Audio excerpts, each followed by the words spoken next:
Hello, everybody, and welcome to day 47 of Belonging. And we are still reading the Tao-te Ching. I think we'll go right back into it with chapter part. I assume it didn't actually say chapter, but here on this page it says chapter. And by the way, I should probably mention that since I think that this is all in free use because of how I am giving my own thoughts so often here. And also, I doubt anyone would actually prosecute somebody over reading for their own self-education and the education of others, that they would then prosecute that. But I'm going to mention that probably I'll put in the description of all these videos the person who did this translation and the website link to how I got this, so that it's sourced, and so it's not just like I'm pretending like it didn't come from anywhere. So that, I guess, covers my ass. Not like I should really care about any of that, but whatever. I'll give it a shot if it's easy to do. Part 21. The grandest forms of active force, from Tao come, their only source. Who can of Tao the nature tell? Our sight it flies, our touch as well. Eluding sight, eluding touch, the forms of things all in it crouch. Eluding touch, eluding sight, there are their semblances, all right. Profound it is, dark and obscure, things' essences all there is endure. Those essences the truth enfold, of what when seen shall then be told. Now it is so, 'twas so of old, its name what passes not away, so in their beautiful array, things form and never know decay. How know I that it is so with all the beauties of existing things? By this nature of the Tao. Some, I guess, poetry mixed with people just saying, how do I know it? Because it is, because the Bible, but whatever. Part 22. The partial becomes complete. The crooked, straight, the empty, full, the worn out, new. He whose desires are few gets them. He whose desires are many goes astray. Makes sense? If you want a whole lot of things, you're going to get distracted by all those things. If you want few of them, it's easier to focus. Therefore, the sage holds in his embrace the one thing of humility and manifests it to all the world. He is free from self-display, and therefore he shines. From self-assertion, and therefore he is distinguished. From self-boasting, and therefore his merit is acknowledged. From self-complacency, and therefore he acquires superiority. It is because he is thus free from striving, that therefore no one in the world is able to strive with him. That saying of the ancients, that the partial becomes complete, was not vainly spoken. All real completion is comprehended under it. The partial becomes complete. I guess from the perspective of like the whole muddy water thing of just letting it be, the partial will become complete. Maybe. Part 23.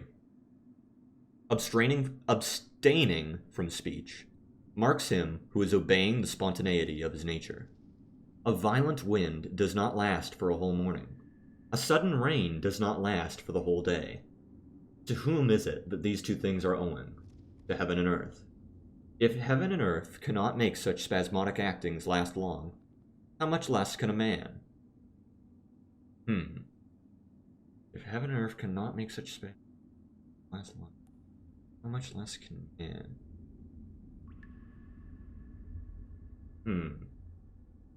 Like, it seems to be saying that, like, you shouldn't talk so much because then you'd be... That is... I don't feel like that really... That doesn't feel right to me. It feels like you could totally say exactly what's on your mind at any point and and be obeying the spontaneity of your nature. It seems here, though, that it's almost like fearing that you're going to latch on to whatever you've just said.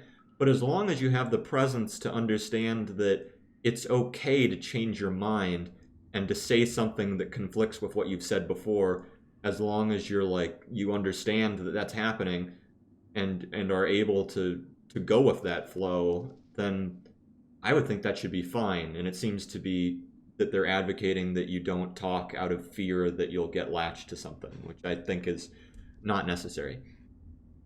Therefore, when one is making the Tao his business, those who are also pursuing it agree with him in it, and those who are making the manifestation of its course their object agree with him in that, while even those who are failing in both these things agree with him where they fail. Hence those with whom he agrees as to the Tao have the happiness of attaining to it. Those with whom he agrees as to its manifestation have the happiness of attaining to it. And those with whom he agrees in their failure have also the happiness of attaining to the Tao. But when there is not faith sufficient on his part, a want of faith in him ensues on the part of the others. Nah, I didn't really follow that part. Part 24. He who stands on his tiptoes does not stand firm. He who stretches his legs does not walk easily. So, he who displays himself does not shine. He who asserts his own views is not distinguished. He who vaunts himself does not find his merit acknowledged. He who is self-conceited has no superiority allowed to him. Such conditions, viewed from the standpoint of the Tao, are like remnants of food or a tumor on the body, which all dislike. Hence, those who pursue the course of the Tao do not adopt and allow them. I think I get what they're saying, but the one thing, he who asserts his own views is not distinguished. So like, it seems like they're saying to talk about your own beliefs. But maybe I'm going at it too hard, and when they use the term asserts, they're talking about someone who's talking about their own beliefs, like overpoweringly, as if they're true above all else. I don't know. It depends on that and how their usage of the word assert, to where if I feel comfortable with this whole part. Part 25. There was something undefined and complete, coming into existence before heaven and earth. How still it was and formless, standing alone and undergoing no change, reaching everywhere and in no danger of being exhausted, and may be regarded as the mother of all things. Undefined and complete.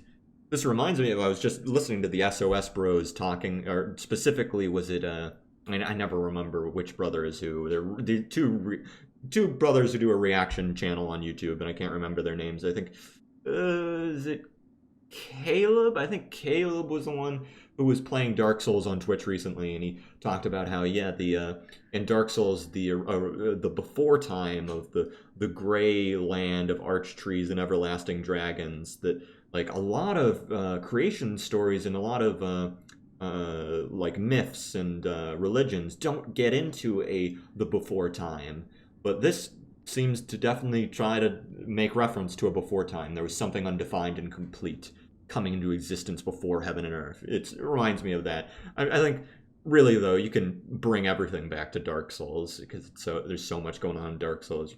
I could do that a million times, and I will. I do not know its name, and I give it the designation of the Tao, the way or course. Making an effort further to give it a name, I call it the Great. Great, it passes on in constant flow. Passing on, it becomes remote. Having become remote, it returns. Therefore, the Tao is great. Heaven is great. Earth is great. And the Sage King is also great. In the universe, there are 4 that are great, and the Sage King is one of them. I wonder what the meaning of heaven is here. For the Tao is great, heaven is great, earth is great, and the Sage King is also great. So, like, the Tao being this belief system, heaven, I don't know what their belief on heaven is here. Earth is great. We know what Earth is, the land, the physical. And the Sage King is great, the leader that they're worshipping, the glorious leader government. So everything makes sense, but I don't know exactly what their their thoughts on heaven is. That seems like a different thing. Man takes his law from the earth. The earth takes its laws from heaven. I wonder if heaven means like the natural order of randomness, because it seems like heaven seemed to refer to like things like weather and stuff. So maybe like heaven would be the counterpart of the earth, and that heaven they're referring to the physicality of the sky. I don't know. Heaven takes its laws from the Tao. The law of the Tao is its being, what it is. Part 26. Gravity is the root of lightness, stillness, the ruler of movement. I assume they mean gravity not in the physical sense, but gravity in the philosophical sense. Therefore, a wise prince, marching the whole day, does not go far from his baggage wagons. Although he may have brilliant prospects to look at, he quietly remains in its proper place, indifferent to them. How should the lord of a myriad chariots carry himself lightly before the kingdom? If he do act lightly, he has lost his root of gravity. If he proceed to active movement, he will lose his throne. Not sure I follow that. Part 27. The skillful traveler leaves no traces of his wheels or footsteps. The skillful speaker says nothing that can be found fault with or blamed. The skillful reckoner uses no tallies. The skillful closer needs no bolts or bars, while to open what he has shut will be impossible. The skillful binder uses no strings or knots, while to unloose what he is bound will be impossible. In the same way, the sage is always skillful at saving men, and so he does not cast away any man. He is always skillful at saving things, and so he does not cast away anything. This is called hiding the light of his procedure. Therefore the man of his skill is a master, to be looked up to by him who has not the skill. And he who has not the skill is the helper of, the reputation of, him who has the skill. If the one did not honor his master, and the other did not rejoice in his helper, an observer, though intelligent, might greatly err about them. This is called the utmost degree of mystery. Yeah, when Ben recommended this text to me, he mentioned that there was some weird sort of stuff going on about master-apprentice relationships and sort of some obsession around that. And this is the first time I feel like they're really bringing that up. I guess maybe if you talk it on like the larger extent, you could maybe then say like the government is sort of a master-apprentice relationship of the government and the people.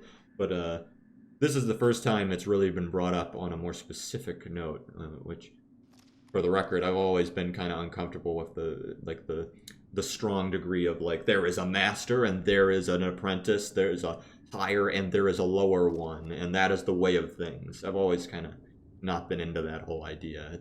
That's a very Eastern sort of philosophy that you get. I much prefer a system where people can recognize the equality in each other, and while one person may know more than another person, that doesn't necessarily mean that you have to call me sensei and I am your master. You have to do everything I say. Like, fuck that, dude. You're so full of yourself. And I feel like the whole master apprenticeship relationship is a whole lot of people being full of themselves and feeling like, oh, well, this has to be the way of things. But this is the only time it's been brought up so far. Part 28. The big poem, I assume. Who knows his manhood's strength, yet still his female feebleness maintains.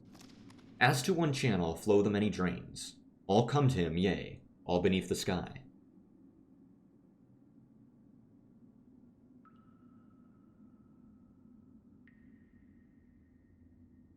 I want to clap. I hope I edit that out because I come back here.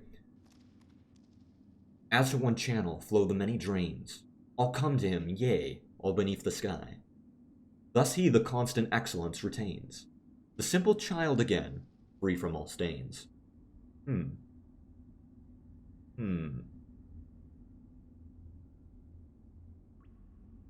This, the idea of childhood innocence. I'm fascinated when everyone seems to have a different perspective on the good and the bad of childhood innocence and what it means to be mature. And some people talk about regaining some of the goodness of childhood and all that.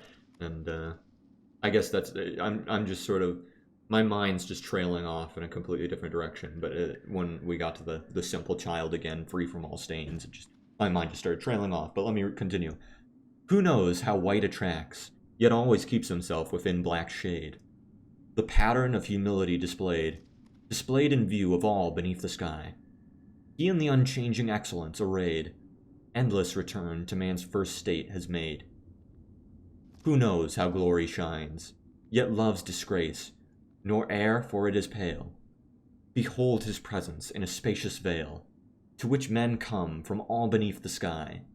The unchanging excellence completes its tale, the simple infant man in him we hail. The outwrought material, when divided and distributed, forms vessels.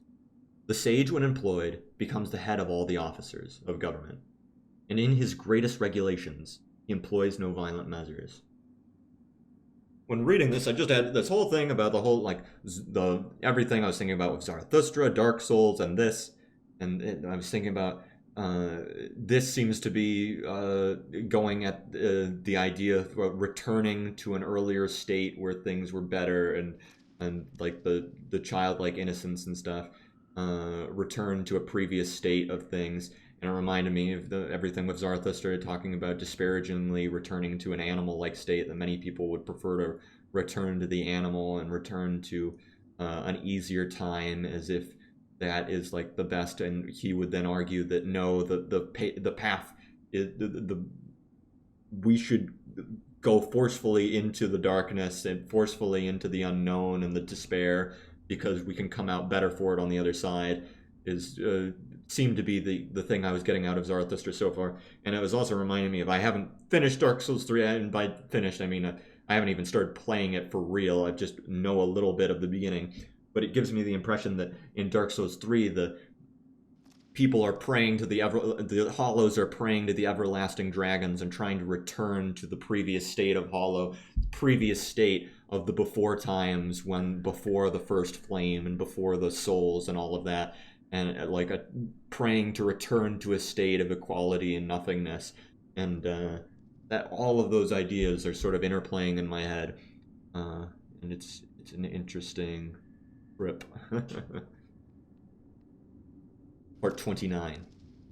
If anyone should wish to get the kingdom for himself, and to effect this by what he does, I see that he will not succeed.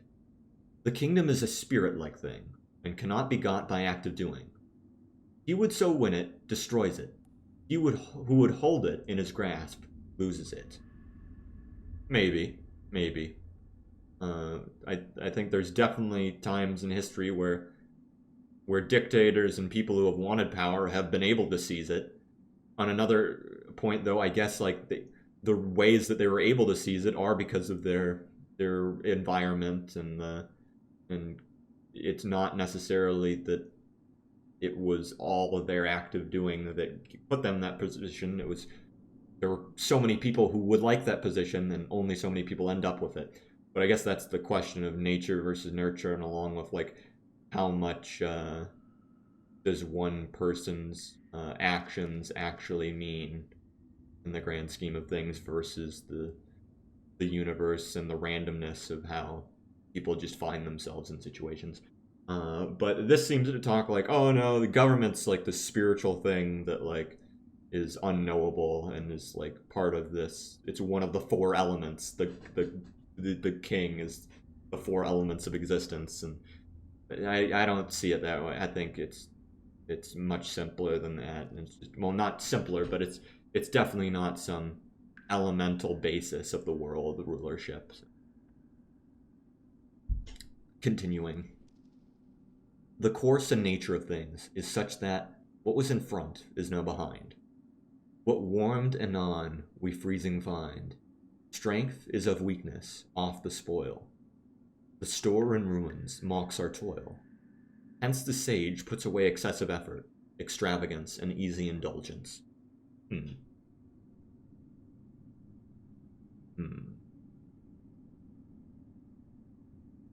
Don't know about what to say about that one exactly. And more like so many ways you could take that. Didn't feel like I went with any specific one. Part 30. He who would assist a lord of men in harmony with the Tao will not assert his mastery in the kingdom by force of arms. Such a course is sure to meet with its proper return. Whereas a host is stationed, briars and thorns spring up. In the sequence of great armies, there are sure to be bad years. A skillful commander strikes a decisive blow and stops. He does not dare, by continuing his operations, to assert and complete his mastery. He will strike the blow, but will be on his guard against being vain or boastful, or arrogant in consequence of it. He strikes it as a matter of necessity. He strikes it, but not from a wish for mastery. I feel like that's super dependent on if we're talking about this from like a warfare perspective, like that's super dependent on what the purpose of the warfare is as to whether or not you strike a finishing blow or not. But I guess probably means more metaphorically than that, but whatever. When things have attained their strong maturity, they become old. This may be said to be not in accordance with the Tao, and what is not in accordance with it soon comes to an end. That almost sounds like they're saying, like, don't try and finish anything, because if you finish something, it's over. And if something's over, it's not in accordance with the Tao, and it'll soon come to an end. It's almost saying, like, don't try and finish things, otherwise it's in the natural order for things that are finished, like, and people who finish things to die. Which seems like a very odd way of looking at things, but I kind of get it. The idea of, like, well, if you finish things, then like you lose the journey of getting there, I guess. But I don't necessarily agree with that. I think there is certainly a meaning to finishing things so that you can then move on to new journeys and finishing new things, and you don't want to get stuck in the same journey forever. On that note, I think we'll end another episode here. I'll see you guys next time. And next time we'll be finishing the Tao-te Ching, and we'll be giving some thoughts on it. And then maybe Ben might watch this, and I might be able to discuss it with him. Or also maybe he'll be too cringed out by this to be able to watch this and really get anything out of it. And if so, I guess that doesn't just stop us from being able to talk about it. We can still talk about it anyway. But anyway, I'll see you guys next time. Later.